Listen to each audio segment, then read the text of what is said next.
You're welcome to Citizens Forum on Sapiencia's channel. My name is Jude Joman Ekeji. The recent barbaric attacks in Benue State has left over 200 Nigerians dead and many more displaced, wounded, unaccounted for. The Tortiv has described the violence as a calculated, well-planned, full-scale genocidal invasion and land-grabbing campaign by terrorists and bandits. The Pope condemned the attacks as a terrible massacre with extreme cruelty, while Amnesty International has faulted the Nigerian government's failure to stop what it aptly described as the almost daily bloodshed in the Benue. As we gather today on Citizens Forum, the question on everybody's mind is, will these killings ever stop?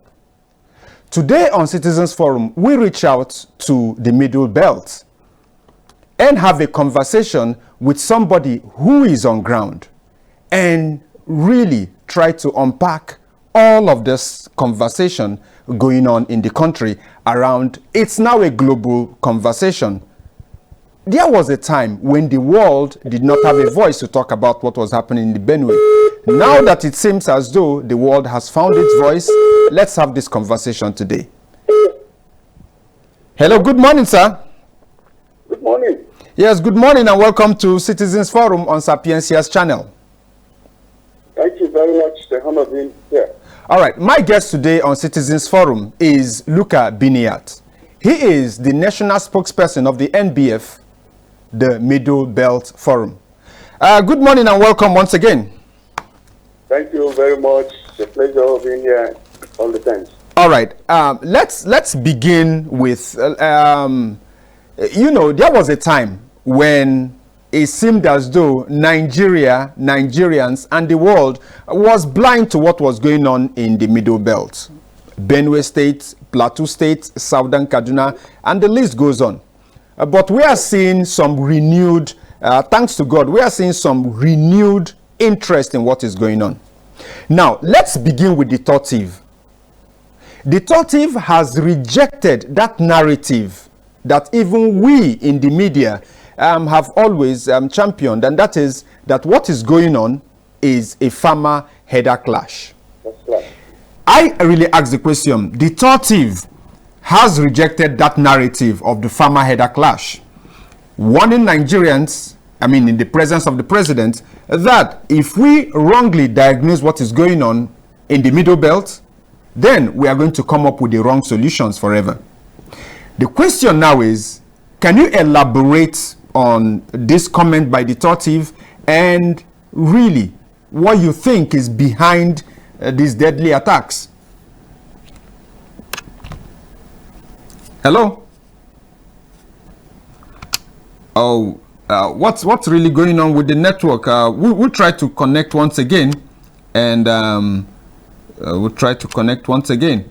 All right, our Citizens Forum on Sapiencia's channel. Of course, today I have Mr. Luka Biniat, who is the spokesperson of the Middle Belt Forum, to unpack what is really going on in the Middle Belt and tell us, you know, the way forward from all of this mess. Hello? Hello? Yeah. All right, so go ahead with your answer, sir. Okay. Do I start all over? Yes, please start all over. Yes. Like you have to introduce me, my name is Luka Biniat. I am the spokesman of the Middle Belt Forum. And I was describing what the Middle Belt is. Yeah. In which I said it is made up of all the ethnic nationalities of the defunct northern region, Okay. which is currently the 19 northern states, that are not Hausa, Fulani, or Kanuri. Okay. Any ethnic group that is of the north that is not Hausa, Fulani, or Kanuri is part of the Middle Belt. And we can be found in 14 northern states, including the Federal Capital Territory. Having made that clarification, let me use this opportunity to praise the Tortiv for his courageous opening in the presence of His Excellency, the President of Nigeria, Mr. Yeah. to affirm that what is going on in Benue State, and indeed in most of parts of the Middle Belt, is not harder farmers clash. It is a clearly calculated and well-defined jihad and genocide with the purpose of taking over fertile, very fruitful lands of the people of the Middle Belt. It's not farmers harder clash. It has never been like that. Right when it started, some 10 or 15 years ago. So the authorities, having made that clarification, we really have to go back to why did this all start. All right. The Osman Danfodio jihad never really conquered most parts of the Middle Belt. They stopped largely at the Hausa land, and then in some parts of Adamawa State, where the Fulani had already gained ground even before Osman Danfodio came. When the British came, they referred to us, who are not called Hausa land, as the independent pagans of the northern region. We have been fiercely independent people that have, resisted all kinds of incursions, especially by Islamic rulers, even before the Danfodio attempt. The Arabs. The Borno, through the caliphate of Borno, tried to subdue the other non-Kanuri tribes, and they fiercely resisted them. It is in the archives of, the British colonialists, how the chief of people and allied tribes resisted all attempts to Islamize them under the Kanem Borno rule. And put in mind too that the Kwararafa Empire, which the British refused to emphasize on it as a great power of its time, also conquered a lot of the so-called Hausa and Kanuri states, and even before the British came. So we have been very independent, fiercely independent and autonomous. Now, after Osman Danfodio jihad, which was stopped by the British in 1903, we discovered that they didn't fulfill their goal. It looks like they are starting a renaissance all over. And that renaissance is to take over what they, believe is their heritage, the whole Nigeria. And the Middle Belt happened to be the Southern in their own drive, to occupy and capture Nigeria. And the Fulani have been very strategic about it. And I'm saying the Fulani, why am I saying the Fulani? Because at 99.9% of the victims of this violence, they will tell you that the people that are inflicting this hurt on them are Fulani. So it's not about ethnic profiling. It is what is empirical. It is what is palpable, easily provable, that violence is Fulani and it is driven by an ideology of jihad. Now, you wonder, some of us that grew up in the villages, we were staying with we were living with the Fulanis, we would get land to camp and stay. In fact, some of them, we went to school with some of them, and if we even had any advantage at that time, because we have some Muslims who tell you are infidel, you are this and that. But the Fulanis were people that, community joked with, and we had a very symbiotic relationship. But suddenly, we discovered that these same Fulanis, who have been staying with us for decades, if not a century, turned their back. Some of them will move their cattle and their property away without any explanation. Then give a week, an invasion will come and take place in your village. And some of the survivors will tell you that they saw some of their own Fulanis who live with them among the invaders. So that means that they have already developed a conspiracy, believing that the people that settled them, their own hosts, could be and they'll become the owners of this land. And invariably, they seem to be succeeding. In Plateau State, not less than 166 communities have been taken over by the Fulanis, and some of them have been rebranded with Fulani names. You recall there was an incident in 2019 where the Birom protested that one of their captured territories had been renamed with the Fulani name. True. And then the federal government came and built a primary school using the same name that the Fulanis have given the village, the Birom village, under the watch of Major General Muhammadu Buhari, the then president of Nigeria. So they had already planned this. In Southern Kaduna, for example, I was the spokesman of the Southern Kaduna people. Yes. At that time, we documented that 245 communities have been captured by the Fulani. And the size of that land is over 6,000 square kilometers. 6,000 square kilometers is bigger than Imo State. It's bigger than Abia State. In fact, it's almost twice the size of Lagos State. They are still occupying this land. And if you must remain in that land, you will be more like slaves to them. They determine what you farm, they determine how much you pay. They even come to, I'm sorry to use this word, but it is true. They determine when to come and sleep with your women and your daughters. And you do nothing about that is in exchange for protection, that they don't kill you or enslave you. So the Fulanis are taking over 6,000 square kilometers in Southern Kaduna, and they are occupying them with their families, with their cattle.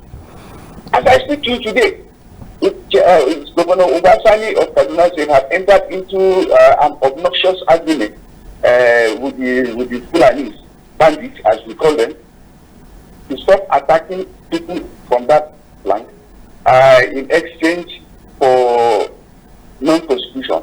But we heard that he has given them, he has expropriated about 1,000 hectares of land and given to them to settle in. In Kajuru, still in Southern Kaduna, the Fulanis are asking that they should be given about 2,000 hectares of land to settle on as the condition to stop kidnapping people and killing people. And it is the same in Hausa land, in which I do not have jurisdiction over to speak for. But if you also come to Benue State, the Turkish has already made that very clear. They are occupying a lot of land in Goa West and in the Boma land. So the Fulanis have this belief that, I also heard that in Igbo land, there are forests that they are now occupying too. So it is not a joke. The Fulanis ideology as rekindled under the inspiration of the Fulani, the Usman Danfodio jihad, is real. And if Nigeria does not rise to that truth, it's unfortunate we are doomed as a state. All right, now let's talk about the strategy to stamp this out. Amnesty International has criticized the Nigerian government, saying the so-called, and that's what the Amnesty International is saying, that the so-called security measures put in place is not working. Now, how can you speak to this? Because on the one hand, we have Christopher Musa, for instance, who is a Southern Kaduna son. Yes. And when he came on board, so many people said, well, this is a good move because somebody from the Middle Belt, somebody who understands what the problem is, who is, a son of the soil, like I said, is going to stamp out this problem. And he has also been talking. How do you review what the government has done so far? Good. Let's be very clear about something. The Nigerian military, no matter how high ranking the person will be in the Nigerian military, he still reports to the political class. The CDS, Christopher Musa, reports to the National Security Advisor. Yeah. The service chief reports to him, and he in turn reports to the National Security Advisor, who informs the President about what is going on and he suggests measures to the President what should be done. And if the President approves, then he now tells the service chiefs, he now tells the CDS, okay, do this, do that. So when it comes to the security pyramid in Nigeria, I don't know what they did to President Bola Ahmed Tinubu to make the NSA a Fulani man, to make the assistant NSA a Fulani man, to make the defense minister a Fulani man, and to make the assistant defense minister, which we call Minister of State for Defense, Fulani man. So the people that are sitting on top of the security pyramid of Nigeria are Fulanis. The military chiefs are taking instructions from them. They do not have the political clout, power, and authority to take certain decisions. Like the annoying amnesty granted to bandits at Boko Haram, it cannot be done with the waiver of hand by the security chiefs. It has to take a political decision approved by the President through his political security advisors to do that. So CDS Musa can only operate within the limit which the political leadership allows him. And we keep saying this, as long as President Ahmed Tinubu is not going to reject his security pyramid, we are not going to find any result. It's like Netanyahu, who is at war with Iran and with this thing in Gaza, picking an Iranian to be his minister, to national security advisor, picking an Iranian to be his minister of defense, and three or four important. It doesn't make sense. Why wouldn't the President make it an inclusive thing and bring in other non-interest tribal nationalities, into that arrangement? And if you listen to what the Bible has been saying or written, you will know that it's an interested party.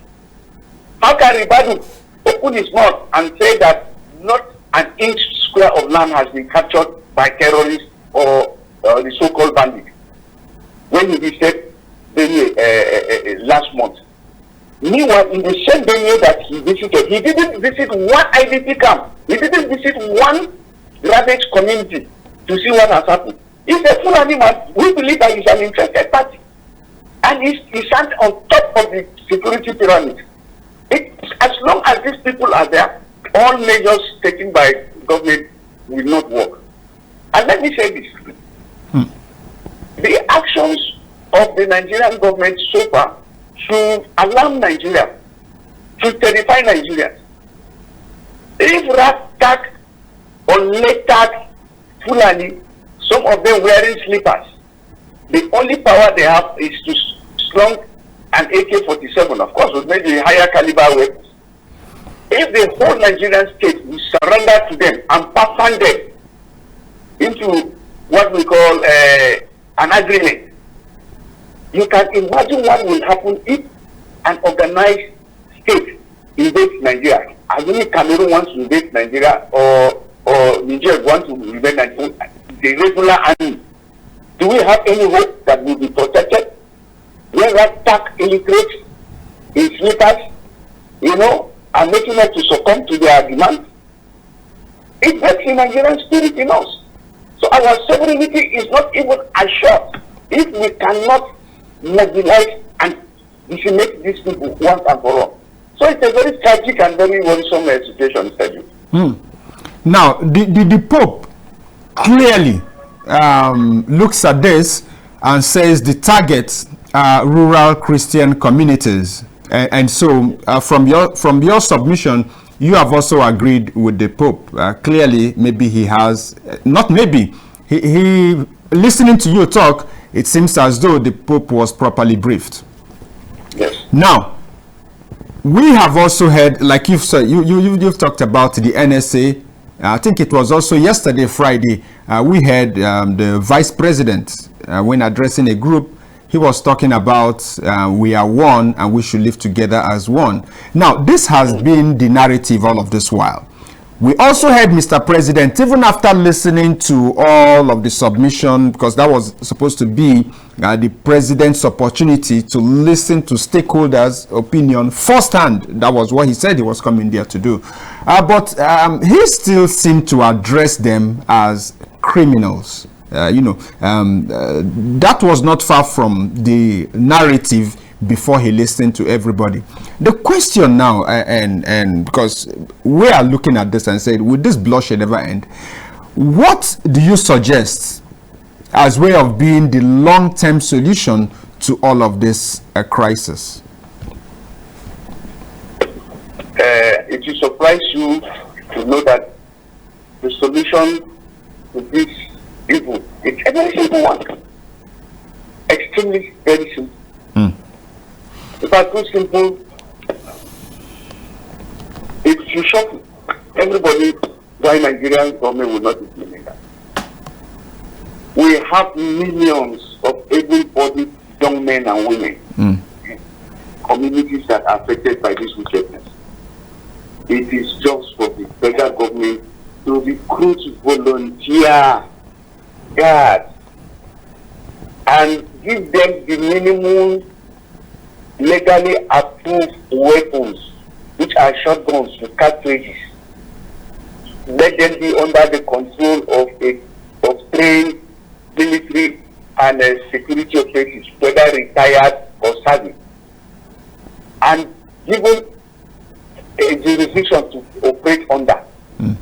I am telling you, with the number of people that we have in the Middle Belt and all other affected parts of Nigeria, if you give my community, I come from Zambo, if you train 10,000 youths, in which you can have more than 500,000 youths willing to volunteer and going to, if you train them, and even allow them to carry locally fabricated shotguns, which we call Adaka here, and you don't criminalize it, we are going to bring that these people will smoke them out within a month. This problem will be over within a month.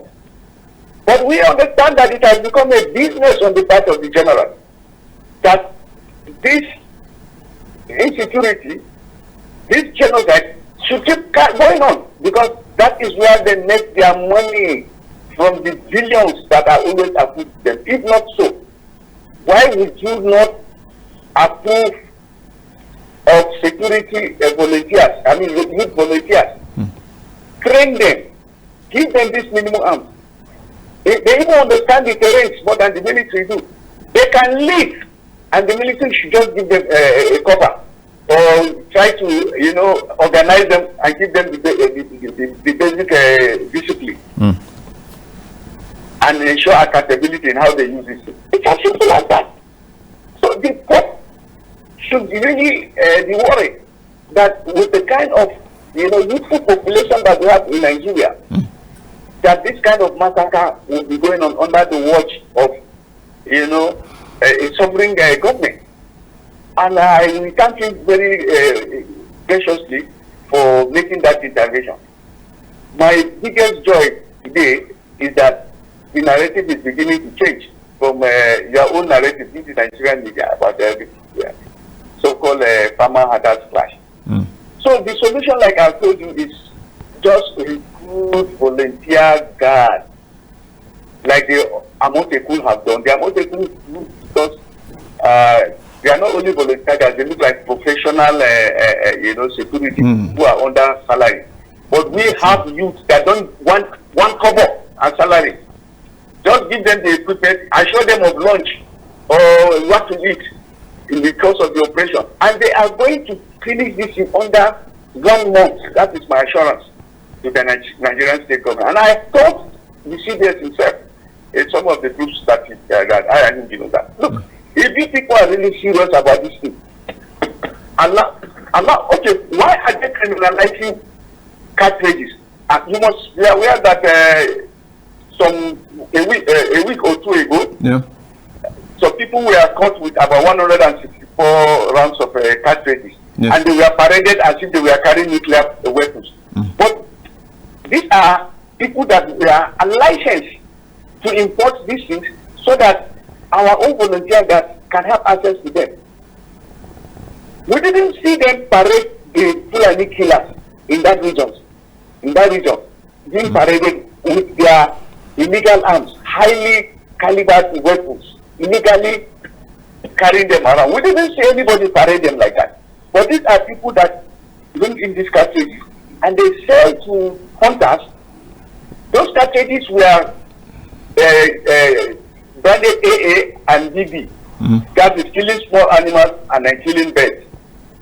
Yet you make them look as if they were carrying, some serious warhead to go and disseminate community. Because of that now, our own volunteer that will tell you that one cartridge goes for over 4,000 naira. 4,000 naira. Just 4,000 naira is gone. That is why they can walk over our community. And the NSA must be investigated. Because we believe that there are certain steps that he has taken in which we can link him to the mop-up of these cartridges. And the situation is very serious as long as the president is not able to rejig, his security pyramid. I hope I've made my point clear. Yes. Well, the president, let's hope the president has not been getting the right briefing. And now that he had the opportunity to be there, and I mean, it was televised and everybody had those inputs, we want to give a little time. But then let us also talk about something, and Yes. I'll look at what the CDS has said. Yes. And he seemed to still blame the community. He did two things. Well, he blamed two sets of people. First of all, he admitted that within the ranks of the military, there clearly are informants who leak out information. But then he also hit the community hard and said, for this scale, I don't know where he has intelligence. I don't know if people have been apprehended. But the CDS said that much, that the members of that community welcome these people, house them, give them refreshments, different kind of refreshments he mentioned, and then give them intel. This is not the first time we are hearing this kind of allegation from people at the very top. What do you say about this? Well, I was really shocked when I had that allegation. But as far as the military forum is concerned, it's an allegation that community members will house that number of people.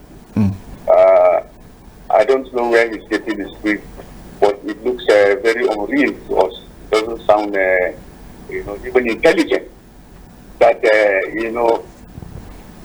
such number of people who do less than two, are housed, and then all the thieves, some of them who have escaped from wickedness of these people, are camping in Yelwater, will see them, and they will not raise alarm to. None one of them will raise their alarm to the police, or even. Are you even telling me that the Nigerian government does not have intelligence around that area? Say that suddenly there have been around 50 or 100 people on bikes parked in an area, and then you say Fulani by its feature, and they are Fulani that will not raise an alarm to the extent that they will be entertained, according to even given women. He said that it was that statement is very weighty, and I expect the Chief Nation to come out with a very strong statement, on that revelation. We the individuals do not believe that such a thing is possible, under the watch of people that have been, have suffered so much harm from these people, that they will accommodate them, house them, and then allow them to go and kill their own people. I'm not saying that there are no informants among any. They say where there are 12 people, there is always a Judas. Yeah, that is absolutely true, and it's not only in Nigeria; it is a human global phenomenon. whether you are Japanese, whether you are Indian, whether you are Israeli, we hear Israelis being charged for spying for Iran, for Iran, that is true. for Hamas, that is true. That is true. But that is to true. say that an entire community house the same people that will come and kill them, that begs for clarity. We reject that narration. The CBS is my brother, but for the first time I'm disagreeing with him over this allegation. If he tells us that perhaps there were still some Fulanis that were camped around there, and then the Fulanis hosted their own brothers, that's a different matter. But for us to say, or for him to say that it is the same thieves that brought these in people, house them, fed them, and even get them women, so that they will go and kill them, so that they will be Fulanis will in turn kill their own people. Honestly, it's an absurdity. It's an insult. So we reject that narration. We should come out and clarify what we meant by that. And in any case, why is it not a failure on the intelligence of the Nigerian state that such number of people could be hosted and nobody alarmed anybody, not even the police, because the police were also victims of this attack. Nobody in the police force stationed there with the army roadblock around that place, 1 or 2 kilometers away. Nobody questioned it. It doesn't make sense. I don't know who is bringing this general and why they are taking such like. They are just trying to pass the box. We don't believe it. All right, and this is a beautiful place to leave it. Of course, we're going to continue conversation around this in the near future. I thank you very much. You know, yesterday I'll tell my audience this, share this little story with my audience. It was yesterday when, you know, preparing for this program, I was like, who is the right person to call? And I reached out to my father, Dr. Beatrice Pogu, the chairman of the Middle Belt Forum, and I told him, let's have this conversation. And then he told me, right now we have a very vibrant national spokesman, and that he's going to do justice to this even more than I can. And his name is Luka Biniat. And I screamed and I said, that's my elder brother from Kaduna. So we are going to have this conversation. Thank you so much. And once again, it's just to say, as an institution, Sapiencia, and as Ndibo, we really stand in solidarity with the people of the Middle Belt and the people of Benue State, and we just hope this senseless killing stops. Thank you very much for, you know, unpacking all of this for us. Thank you very much. Thank you. All right. It's a pleasure speaking to you. Thank all right. You. God bless you. I'll keep in touch. All right, now, please. All right. All right, and Citizens Forum on Sapiencia's channel, of course, that was Luka Biniat, the spokesman for the Middle Belt Forum. Right now, it's time for us to throw open the phone lines and let you call into the program and you know, let's have what you say. The phone number will roll on the screen right now. Do I still have them? All right, 08157466270. And that is 08157466270. You can also call into 080-631-30020. 080-631-30020. These are the numbers to call to participate in the program today. Hello. Hello, good morning. Yeah, welcome to the program. Please, switch off your radio set, please. I've done that. I'm up on the radio. All right, go ahead. Chief Rabia confirmed. All right. Mr. Luka has said it all, German. I concur with all he said in this very program. All right. But the problem we are having in Nigeria, the challenges is not that clash, but to conquer Nigeria. That is the aim. We should not live in pretense. No, Nigeria should not live in pretense that we don't know what the Fulanis are planning. We know what they are planning. So they came to accomplish the work of Osman Danfodio. If not that, why should the federal government ban Nigerian citizens who are carrying arms, then gun or double barrel? But the Fulani can carry AK-47, AK-49 untouched. And they will come to a community, drive the community, run down the houses, then occupy that very particular community. It is never a leaders clash. They come to accompany the work of Usman Dan Fodio. And that is why they split themselves into so many, they split themselves about 3 to 4. Some people are operating within the northwest, some are operating within the middle belt, some are operating here and that east, just to make sure they conquer everywhere. I could remember the president of Niati Alakatu Association. He has been saying this often, time and time, that Nigeria belongs to them. Whatever they decide is what they will do in Nigeria. Yes, also, can you tell me that if somebody from Senegal will come to a community, a town, and occupy that place, they make moves, they kill them, the people burn their houses, and occupy that place by the cattle. So what is happening is they claim to conquer Nigeria. That is another line of Islamization. Let us tell ourselves the truth. But it is now for Nigerians to rise up. I said no. Because Usman Dan Fodio, when he came to Nigeria, he came through killing. I read a little history. When he came, he will kill and fight that place. That is how he succeeded in capturing Sokoto, Katsina, and Kano. All right. Now, they want to shift down to the south again. So we should not live in pretend that it is a leaders clash, that they come to conquer. That's your job, man. All right, thank you so much. I think I owe my audience a duty. And next week on Citizens Forum, I'm going to have an exclusive on the Usman Dan Fodio jihad.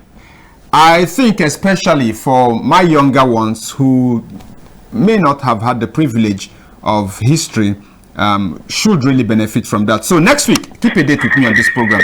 Hello. Hello, can you hear me? Yes, welcome to the program.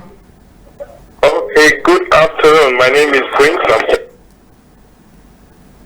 Oh, sorry, we lost that call. I don't know what happened, but we lost that call. So next week, Citizens Forum, I'll be talking about jihad.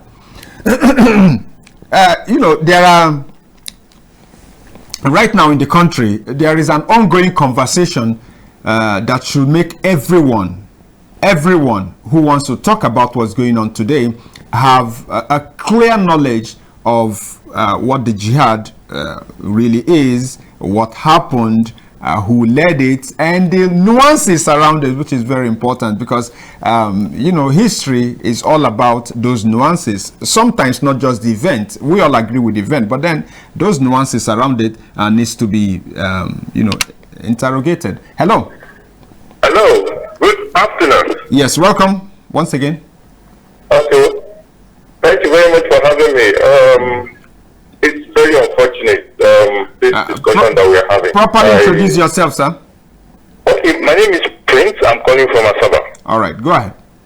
Okay, the spokesman has actually just said it all.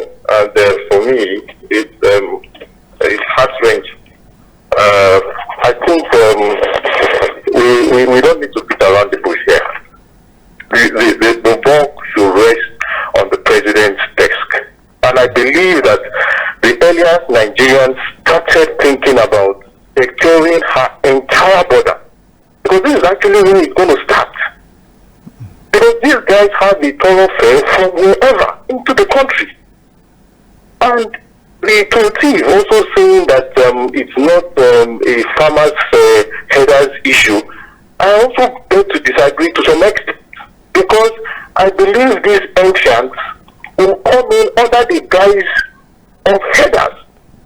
Because if it's not under the guise of headers, what other guys can they also come in have access to these? Of course, we all know that the recent attack we are talking about in Yelwata, just to clear this, the recent attacks in Yelwata had nothing to do with, they came forcefully and did what they did and went back. So these were not guys who came under any. I agree with you. And what I'm saying is, under what guys will they have access to getting into these territories? It's under the guise of being headers. That's what I'm saying. I'm not putting the blame on the headers completely. Yes, there are some elements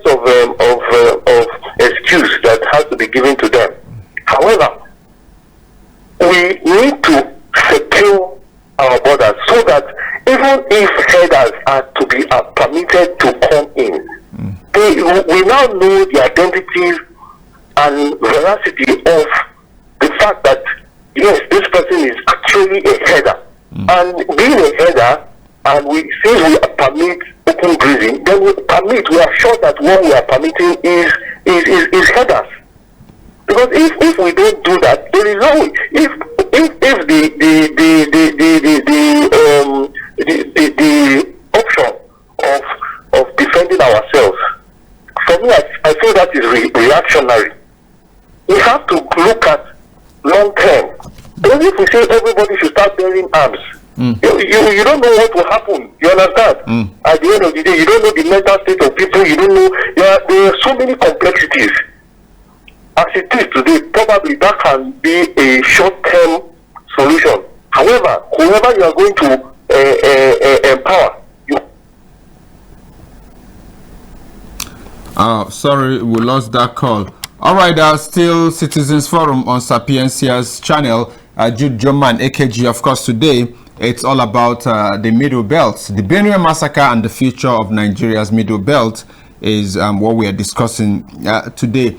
Thanks to my guest, Luka Biniat. Like the callers have said, he really did justice to this, leaving one with very little to talk about. Hello.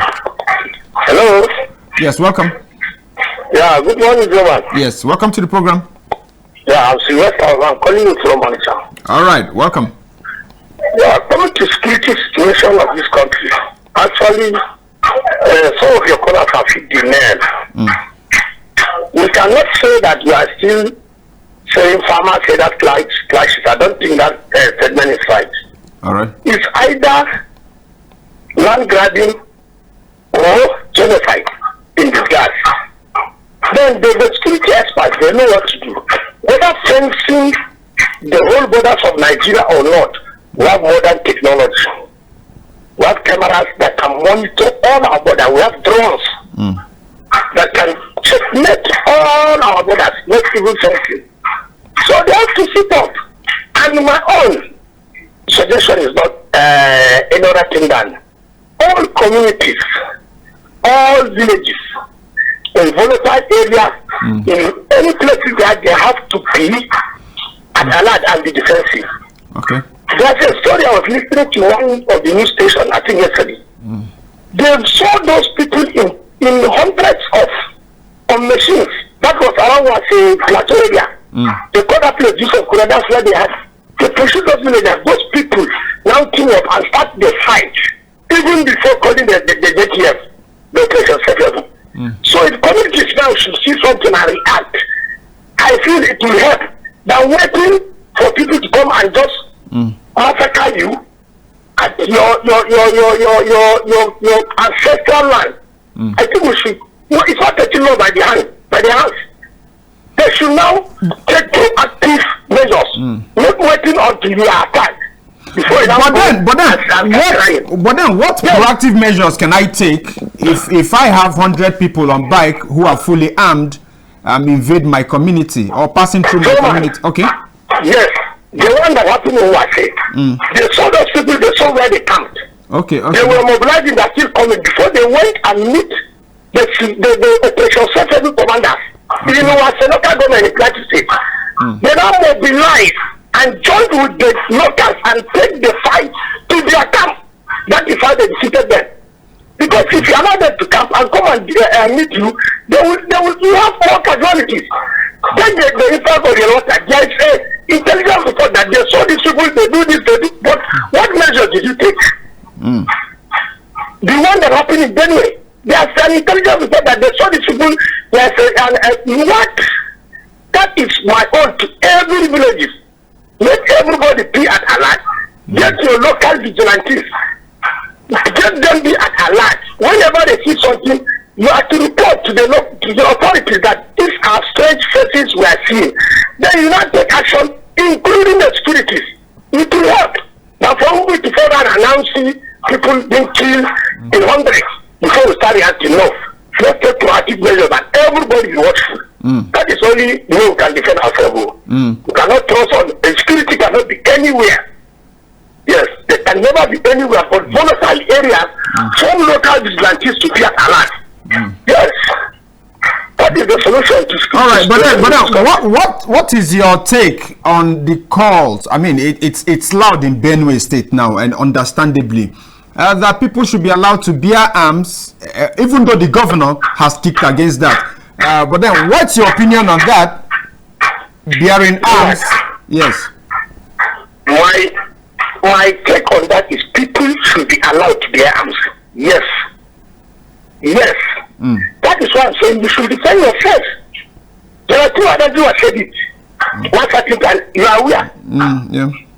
If you not a general in this country, he said people should defend themselves by themselves. Then what are we saying? Am I going to defend myself with matches when somebody is coming with AK-47?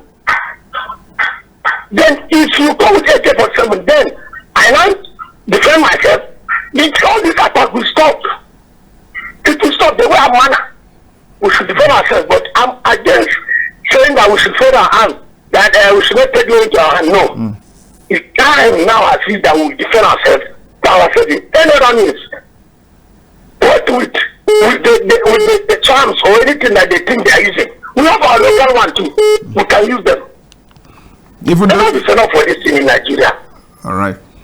Did you remember even in Sokoto? Imagine Sokoto, they chased out the community completely and take over including brides that they were going on convoys already.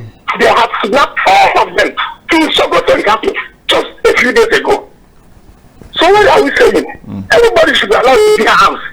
After all, there are African countries like Sudan that do that. They are bearing arms. Go and verify. Go and verify.